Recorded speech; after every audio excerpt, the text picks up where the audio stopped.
Hello दोस्तों, नमस्कार। भोजपुरी लोकगीत आनंद में आप सबका स्वागत है। आज मैं एक सोहर गीत बढ़िया लेकर आई हूँ। आप लोग सुनिए और आनंद लीजिए और प्लीज़ मेरे वीडियो को लाइक शेयर कमेंट करते रहिए।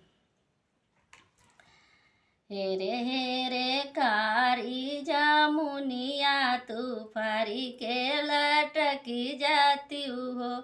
जामुन तोड़े के बहाने पियावा यही है नयन भर देखित हो।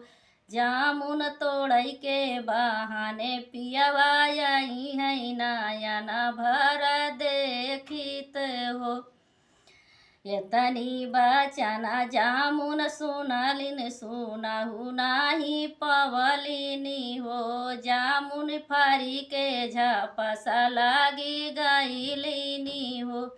सैया भेजी दे नहीं दूसर तोड़ा वैया वाया पना नाही आई हो। सैया भेजी दे नहीं दूसर तोड़ा वैया वाया पना नाही आई हो। हेरे सासू बढ़ई तीनी जहूँ तू बेमार हो तू हो।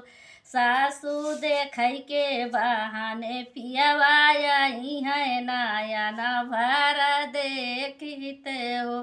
सासू देखै के बहाने पियावा यही है नयन भर देखित हो।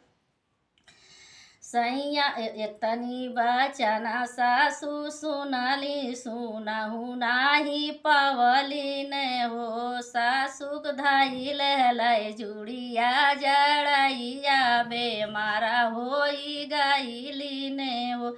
सासु के धैल लै जुड़िया जड़ैया बेमारा होई गईलिन हो।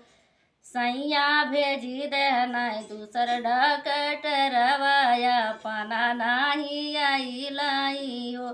सैया भेजी दे नहीं दुगो डॉक्टरवाया पुना नहीं आई हो। हेरे कारे बछरुआ तू खूटा पगहा तोड़ी नौता हो। बछरू बान्हई के बहाने पियावा यही है नयन भर देखित हो। बछरू बान्हई के बहाने पियावा आवत नयन भर देखित हो।